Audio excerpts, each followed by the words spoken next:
Et salut à tous, c'est Duelman pour ma chaîne YouTube et aujourd'hui on se retrouve pour le test du Nokia Lumia 735. Alors tout de suite, je veux dire deux petites précisions. La première chose, c'est que si vous ne le savez pas, Nokia a été racheté, enfin toute la partie mobile de Nokia a été rachetée par Microsoft.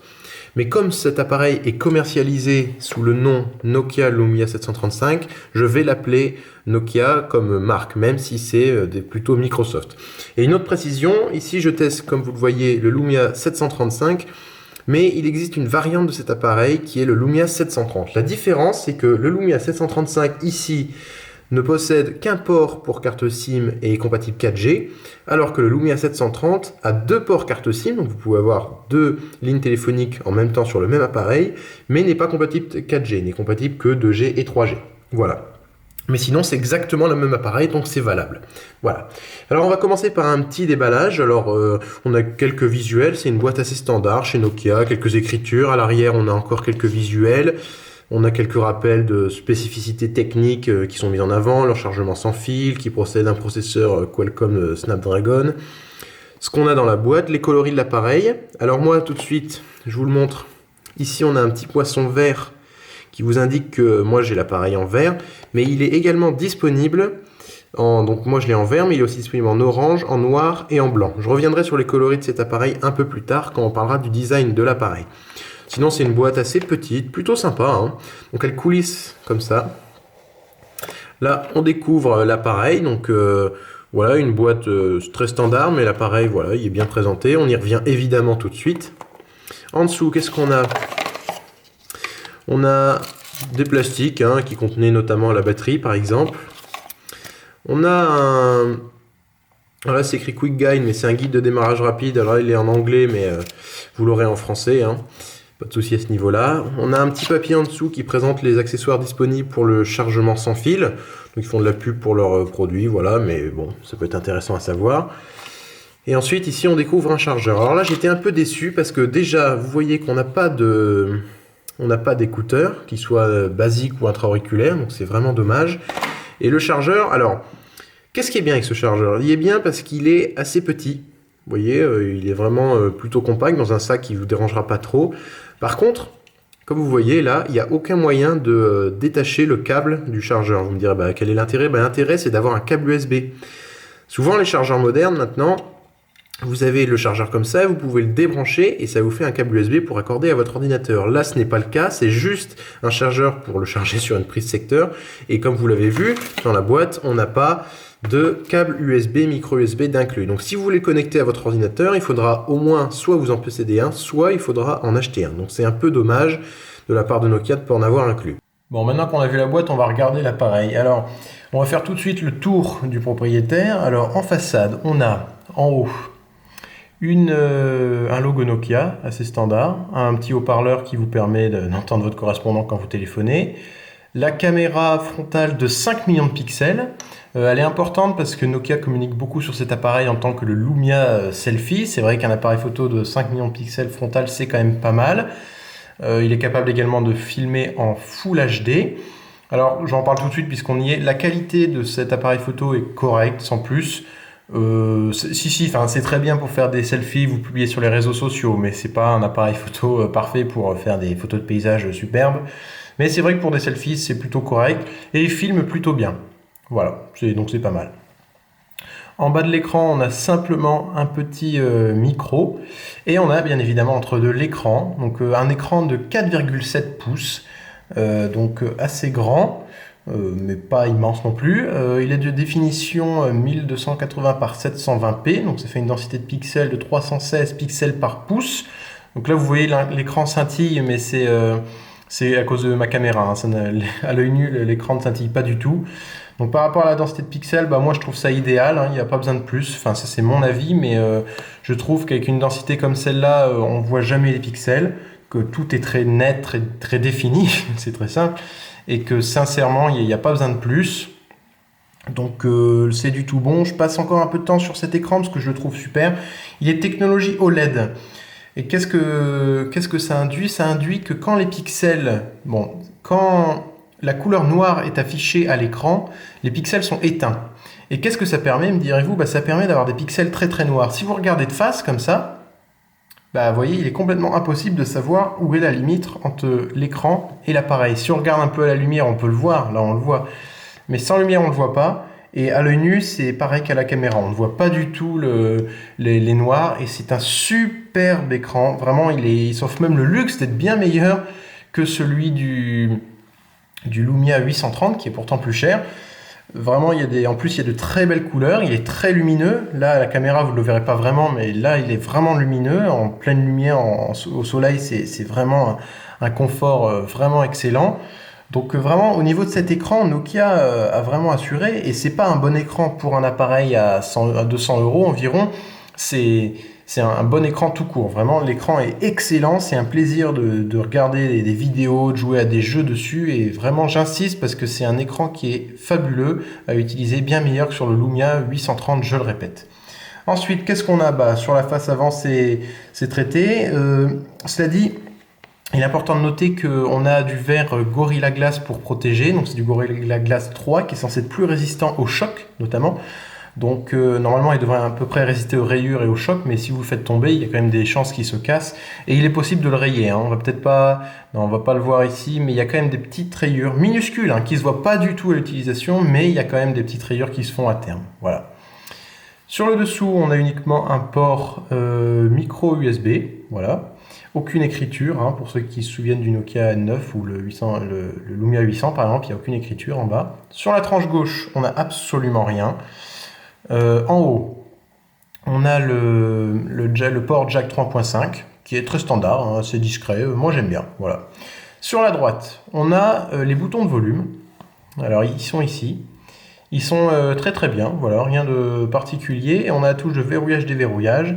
Et j'aime ces boutons parce que ça se voit peut-être pas bien ici, mais ils ressortent pas mal, bien plus que sur le Lumia 800. Et donc quand on prend l'appareil en main, on sent tout de suite où sont les boutons et ils tombent sous le pouce et c'est très agréable. Que vous soyez droitier ou gaucher, c'est vraiment parfait. Il n'y a rien à dire à ce niveau-là. Et vraiment les boutons ils ont assuré, je les trouve bien meilleurs que sur le Lumia 830 par exemple.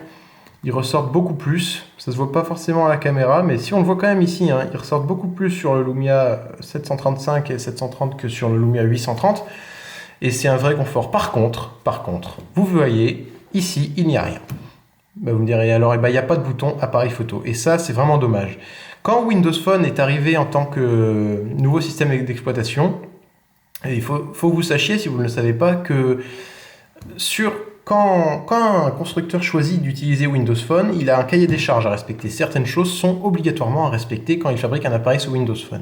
À l'origine, sous Windows Phone donc 7, c'est pas la version 7, mais bref, il y avait l'obligation d'avoir un bouton d'appareil photo. Cette obligation a disparu et sur cet appareil, on n'en a pas. Je trouve ça vraiment dommage parce que Nokia fait quand même globalement d'assez bons appareils photo et là, on n'a pas de bouton, donc c'est beaucoup moins confortable. Et puis on n'a pas non plus de raccourci pour y accéder quand l'appareil est verrouillé. Alors c'est compensé par le fait que dans les raccourcis de la barre de notification, on peut configurer l'appareil photo. Donc là, vous pouvez le lancer à partir d'ici. Et ça compense un peu l'absence de boutons ici. Mais vraiment, moi je suis très très déçu qu'il n'y ait pas de bouton appareil photo, surtout qu'en général, ils sont très bons chez Nokia, ces boutons. Donc c'est vraiment dommage, mais c'est comme ça. Mais c'est un des défauts de l'appareil pour moi. Voilà. Sur l'arrière de l'appareil, qu'est-ce qu'on a? On a le logo Nokia au centre qui est simplement imprimé, il n'est pas gravé ou quoi que ce soit, il ne ressort pas du tout. Ici, on a le haut-parleur, on reviendra un peu plus tard dessus, c'est important de revenir dessus, je trouve. Ici, on a l'appareil photo, donc c'est un appareil photo de 6,7 millions de pixels avec une lentille Zeiss. Voilà, on y reviendra un peu plus tard aussi. On a un flash LED et un autre micro pour enregistrer en stéréo, notamment quand vous faites des vidéos. Voilà, c'est à peu près tout. Vous voyez que l'appareil paraît complètement scellé. Enfin, je veux dire, on n'a pas de vis apparente ou de trucs bizarres. On a un design entre guillemets unibody. Enfin, c'est ce qu'on appelle unibody. C'est-à-dire qu'on dirait que c'est fait d'une seule pièce. Mais ce design-là, qu'on voit ici, c'est le design un peu remodelé qu'on avait sur le Lumia 800, 900, 920, etc. Mais à la base, il venait du Nokia N9, ce design. Et sur le Nokia N9, pour le démonter, il y avait des trappes en haut, il fallait les ouvrir, et ensuite, on pouvait soulever l'écran et accéder en dessous. Ici, Nokia a fait un super système de fixation qui est vraiment extraordinaire. Alors, quand vous avez l'appareil la première fois, il y a un petit plastique ici qui vous explique qu'il faut pousser sur les coins pour l'ouvrir. Moi, je préfère le prendre en mode paysage et pousser comme ça. Vous allez voir, je vais pousser. Donc, je pousse sur les coins extrêmes, pas sur l'écran. Et regardez. Voilà, la coque arrière s'en va. Donc elle est complètement amovible, c'est super. Donc ça ne se fera pas aussi simplement que sur des appareils Samsung par exemple, mais vous pouvez quand même changer votre batterie, c'est super. La coque, elle est plutôt à l'air d'assez bonne qualité. Vous pouvez éventuellement la changer si elle casse ou quoi que ce soit. Vous pouvez éventuellement en racheter une si vous la trouvez. Alors moi, comme vous voyez, là j'en ai parlé tout à l'heure, mais j'ai l'appareil en vert. C'est pas la couleur que je préfère et je trouve que l'appareil est beaucoup plus classe en noir ou en blanc par exemple. Mais après ça c'est une question de goût et si vous préférez la verte, bah, c'est très bien. Hein. Voilà, donc à l'intérieur de cette coque, on a ici un petit module avec marqué QI, Qi, ça se dit en fait c'est le module pour la recharge sans fil, parce que oui, cet appareil est compatible avec la recharge sans fil, donc c'est plutôt pas mal. En dessous, qu'est-ce qu'on a ? On a une batterie, donc je ne vais pas l'enlever parce que l'appareil est allumé, mais elle fait 2220 mAh, donc elle s'offre le luxe d'être meilleure que celle, enfin de plus grosse que celle du Lumia 830, donc c'est super. Je vais parler tout de suite de l'autonomie puisqu'on y est. Sincèrement, elle est juste excellente. Vraiment, on a un appareil qui consomme pas trop puisqu'on a un processeur quad-core Snapdragon 1,2 GHz et 1 Go de RAM, donc c'est un appareil qui est pas trop puissant entre guillemets. Et ça permet d'avoir une autonomie vraiment excellente. Sans blaguer, elle est vraiment excellente. On peut tenir facilement une journée, même en s'en servant beaucoup. Et si vous faites un peu attention, 2 ou 3 jours. Donc ça, c'est vraiment un confort extraordinaire. Et vraiment, il n'y a rien à dire. Donc l'autonomie, c'est traité. Sincèrement, c'est super. Et vous pouvez changer la batterie ou même vous balader avec une deuxième batterie si vous trouvez que c'est vraiment important d'être sûr de ne pas être à court de batterie. Voilà. Ici, on a le port Nano SIM, vous voyez. D'ailleurs, malheureusement, il n'est pas possible de la changer alors que l'appareil est allumé, puisqu'on ne peut pas y accéder sans enlever la batterie. C'est un peu dommage. Et c'est une port, donc c'est comme je le disais, c'est un port Nano SIM. Alors c'est important parce que moi, j'ai pas de carte Nano SIM, donc j'ai pas pu tester les fonctionnalités téléphoniques de cet appareil. Je m'en excuse, je suis vraiment désolé, mais j'en ai pas. Et ici, on a un port micro SD, puisque cet appareil dispose de 8 Go de mémoire interne, donc en fait vous en avez moins parce que la Windows Phone, le système d'exploitation prend pas mal de place sur la mémoire de l'appareil, mais le port micro SD ici est compatible micro SD XC jusqu'à 128 Go. Donc vous savez de quoi va revenir, donc même s'il y a assez peu de mémoire interne, pour moi ce n'est pas un défaut parce qu'une carte micro SD ça coûte vraiment pas cher aujourd'hui. Vous pouvez regarder sur internet, c'est vraiment pas cher, donc pour moi c'est pas un défaut. Voilà. Donc cette coque se remet tout simplement, il suffit de la mettre. Voilà, maintenant elle est bien clipsée. Alors un petit défaut de l'appareil est qu'il n'est pas compatible avec l'écran coup d'œil, aussi glance screen appelé en anglais. Alors pour vous montrer ce que c'est tout simplement cette fonctionnalité-là. C'est la fonctionnalité qui permet d'afficher l'heure en permanence, même quand l'appareil est verrouillé et l'heure se balade comme ça, et ça permet donc d'afficher l'heure, la date. Là, par exemple, que la batterie est faible, mais aussi des notifications comme les appels manqués, les SMS reçus, les emails, etc.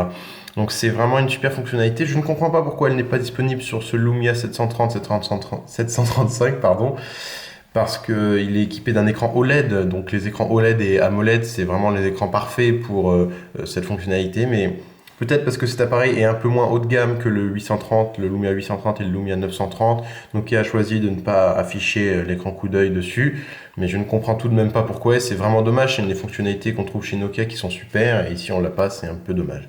Donc c'est un petit défaut de l'appareil à mes yeux.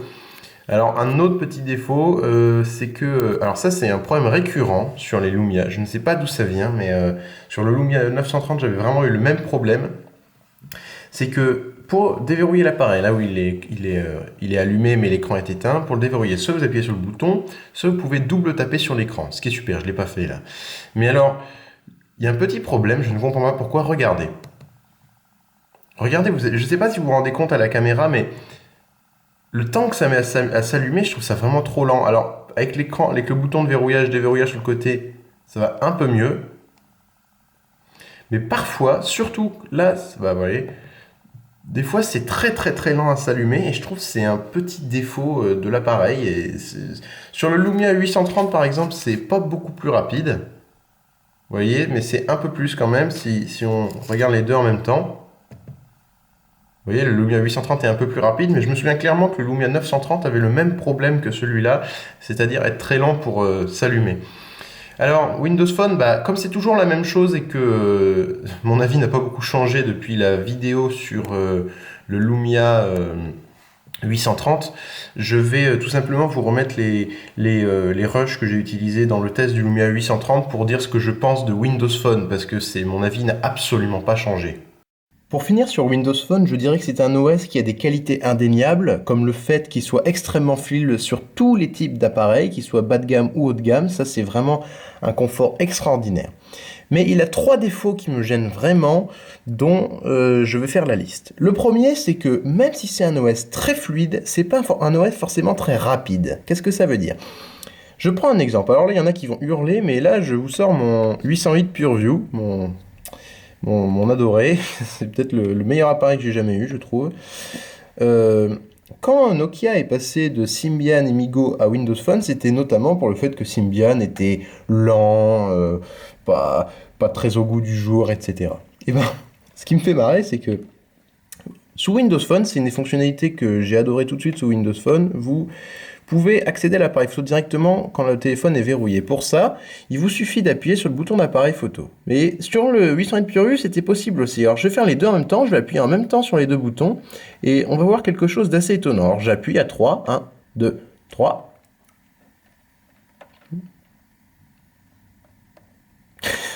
Voilà, vous avez vu ? Le 808 PureView, excusez-moi, était beaucoup plus rapide à ouvrir l'application appareil photo que le Lumia 830. Et je trouve ça assez comique, parce que c'est atroce en soi, parce que Nokia est passé sous Windows Phone parce que c'était soi-disant mieux, mais là le 808 PureView est beaucoup plus rapide à accéder à l'appareil photo que le Lumia 830. Donc pour le coup, je trouve c'est un peu comique. Donc ça, c'est un des défauts de l'OS. Là, vous l'avez vu. Souvent, c'est assez lent alors que l'application est fluide. Alors les premières fois, on se fait avoir, on se fait un peu berner par les animations, etc. On se dit ouais, c'est super, mais en fait, très vite, on se rend compte que en fait, c'est pas si rapide que ça, même si ça a l'air fluide. Voilà. Alors ça, c'est le premier défaut. Le deuxième défaut, c'est que même s'il y a beaucoup plus d'applications qu'auparavant sous Windows Phone, il n'y en a toujours pas autant. Il y a des trucs bien, vous trouverez des super jeux. Par exemple, moi là, j'ai installé Asphalt 8, qui pour info d'ailleurs tourne extrêmement bien sur cet appareil. Donc, vous trouverez des très bons jeux. Il y a même GTA San Andreas qui est sorti sous Windows Phone, mais vous ne trouverez pas les dernières applications à la mode. Enfin, vous trouverez la majorité, mais pas tout. Si vous allez dans un musée et qu'il y a une application pour faire audio guide dans ce musée, vous l'aurez pour iPhone et Android. Vous l'aurez pas pour Windows Phone. Par exemple, sur le store Windows Phone, on trouve une application YouTube qui est éditée par Microsoft. Alors on la télécharge, on se dit super, parce que je sais pas pour vous, mais moi personnellement, je passe des heures et des heures par jour sur YouTube. Donc j'ai téléchargé l'application YouTube. Alors je me dis super, une belle application YouTube en plus, tout a l'air super. On l'ouvre et qu'est-ce qui se passe ? Eh bien, ça nous renvoie à la version mobile, donc là c'est incliné, mais ça nous renvoie à la version mobile sur le navigateur de YouTube. Donc c'est juste un raccourci de cette application YouTube vers youtube.com en version mobile. Troisième et dernier défaut que j'évoquerai de Windows Phone, c'est un OS, comme je le disais tout à l'heure, qui a voulu faire différent. Alors moi j'aime beaucoup ça, j'aime l'idée que les choses soient différentes, mais sous Windows Phone, c'est pas parce que c'est différent que c'est mieux. Ça, je le dirais, je le dis clairement. Et des fois, on sent que ça a été fait différent pour être différent, et c'est pas forcément ce qu'il y a de plus ergonomique. Pour ceux qui connaissent, il y avait une histoire avec l'application Facebook, et c'est un peu l'exemple généralisé, c'est-à-dire qu'ils faisaient une application Facebook qui était classique pour Windows Phone, qui prenait vraiment le système Windows Phone en tant que tel, avec les grosses typos, etc., mais c'était pas du tout pratique à utiliser. Après, ça a changé, mais bon, je le dis, c'est pas forcément... c'est esthétique, certes, mais d'un point de vue fonctionnel, c'est pas forcément ce qu'il y a de mieux par rapport à la concurrence chez Android ou iOS.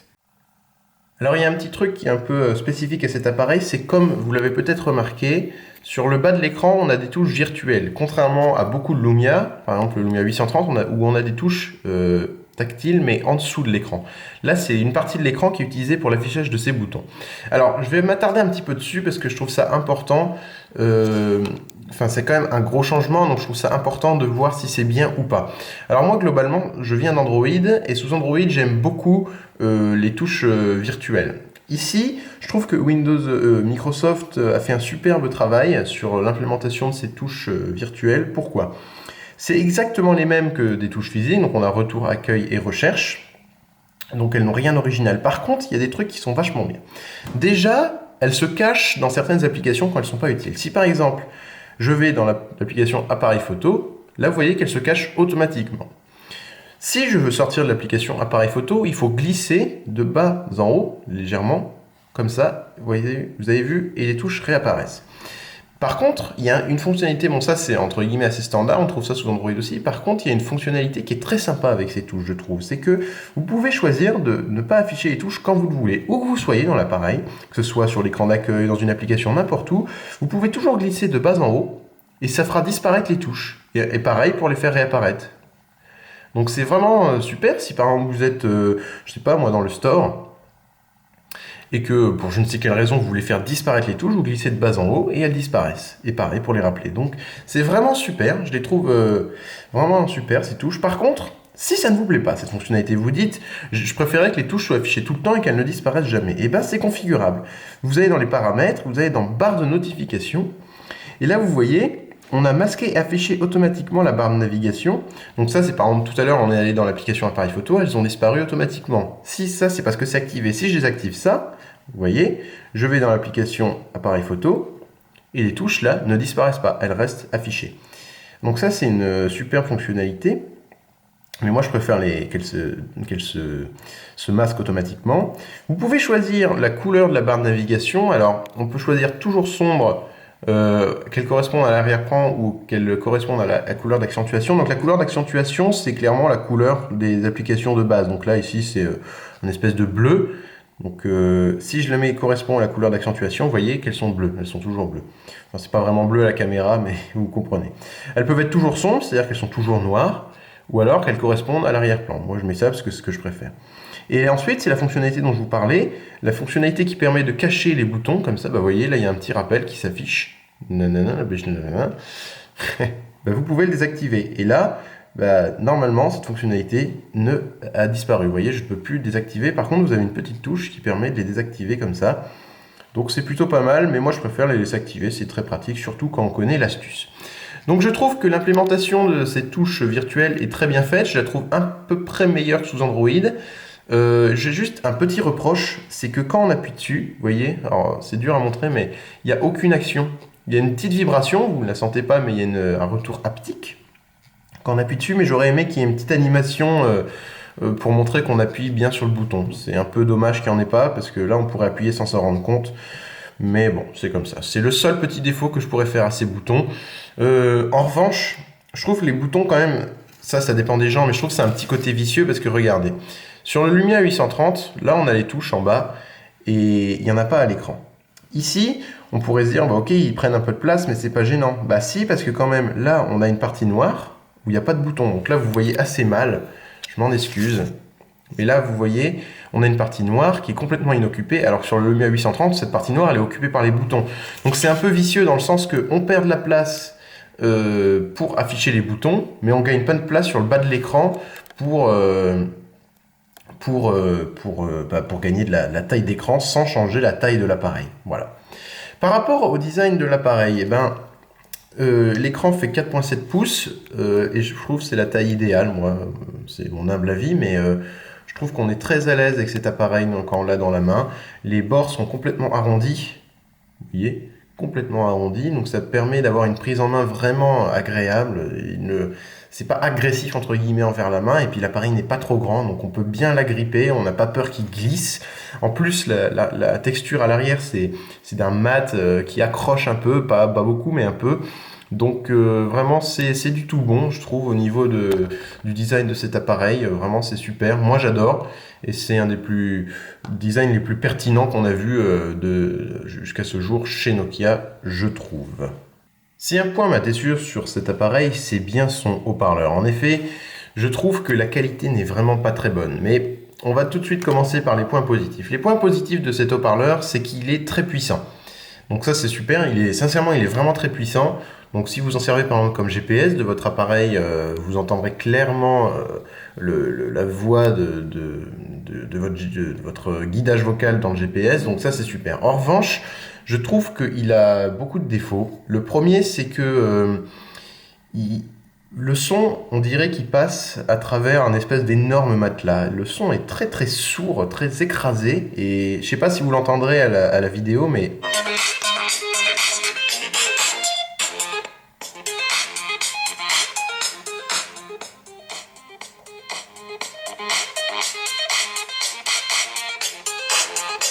Le son est vraiment très saturé, je sais pas si vous l'entendez, mais c'est très désagréable à entendre. On a vraiment l'impression que le son est écrasé à un point tel que l'écoute en devient désagréable.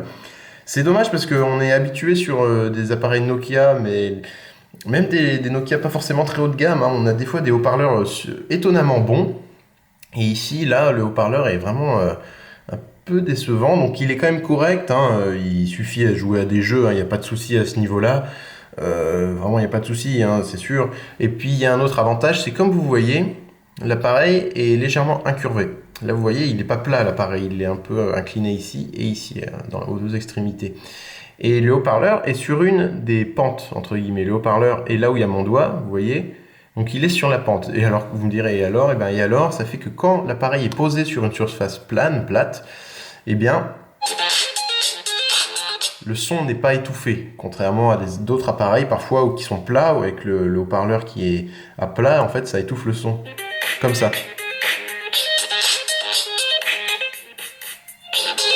Donc ça a été très bien conçu et très bien pensé, hein. Il n'y a pas de souci à ce niveau-là. Moi j'aime bien cette position-là quand le haut-parleur est là, comme sur le Nokia N9 par exemple, j'aimais beaucoup. Ici c'est pas le cas, mais c'est quand même bien conçu puisque le haut-parleur n'est pas obstrué par la surface plane. Au niveau de l'appareil photo, on a une qualité assez correcte, je dirais. Donc je rappelle qu'on a un appareil de 6,7 millions de pixels. On a une qualité qui est vraiment dans la norme, je dirais. C'est pas extraordinaire, mais c'est pas catastrophique non plus. Les images sont pas très définies, donc quand vous zoomez dans les détails, c'est très vite pixelisé. Ça se voit pas forcément bien à la caméra, mais à l'œil nu, ça se voit fort. Désolé pour les scintillements que vous voyez, hein, c'est vraiment que à la caméra que ça passe. Mais bon, la qualité est correcte, sans plus. En condition de faible luminosité, c'est pas terrible puisque l'appareil possède vraiment un petit capteur photo, donc ça en résulte d'une qualité photo de nuit pas excellente.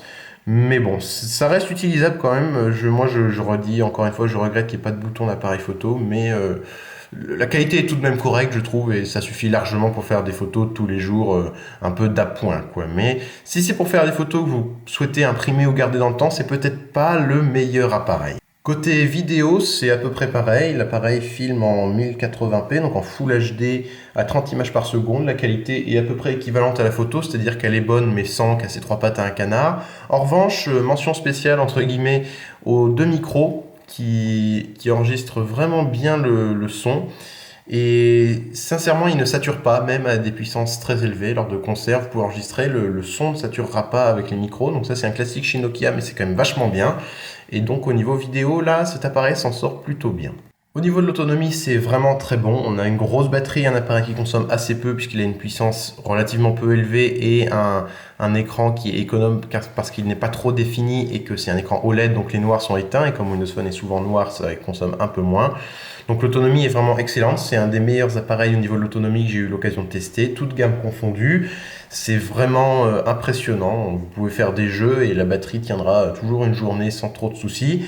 Bien sûr, si vous faites que des jeux tout le temps, bien sûr, peut-être vous ne tiendrez pas la journée, mais globalement, l'autonomie est excellente. Et si vous faites attention, vous pouvez tenir 2 jours sans trop de problèmes, je pense. Voilà, donc l'autonomie, c'est vraiment une grosse réussite de cet appareil. Il est temps de finir ce test en faisant un point sur l'appareil. Alors, déjà, quels sont ses bons et ses mauvais points? Vous l'avez vu tout le long du test. Moi, j'aime son design, notamment. Je trouve qu'il est vraiment plutôt beau, réussi. Le design, il semble durable, solide, il n'y a pas de craquement, tout ça. Donc, on a l'impression qu'il va durer dans le temps. Il est très classieux. Ensuite, il a une taille parfaite pour moi. Vraiment, l'écran n'est ni trop grand ni trop petit. C'est parfait. On peut bien le tenir dans la main. Et la prise en main est facilitée par les bords arrondis. Donc, vraiment, je trouve qu'au niveau du design, de la conception, il n'y a rien à dire. C'est un appareil proche de la perfection, à mon sens. Mais je ne serais peut-être pas d'accord, mais à mon sens, c'est proche de la perfection. Ensuite, on a un écran qui est réellement excellent, qui est vraiment super bon, hein, c'est un plaisir à utiliser au quotidien, qui est meilleur, comme je le redis, que le Lumia 830 par exemple. Qu'est-ce qu'on a comme autre bon point? On a une excellente autonomie, mais qui est vraiment excellente, ça c'est un vrai plaisir également. On a une compatibilité actuelle avec quasiment tous les gros jeux, et c'est très agréable. On a un plutôt bon capteur frontal, enfin il n'est pas excellent, mais pour un capteur frontal c'est tout de même pas mal, et on a quand même une compatibilité 4G aussi.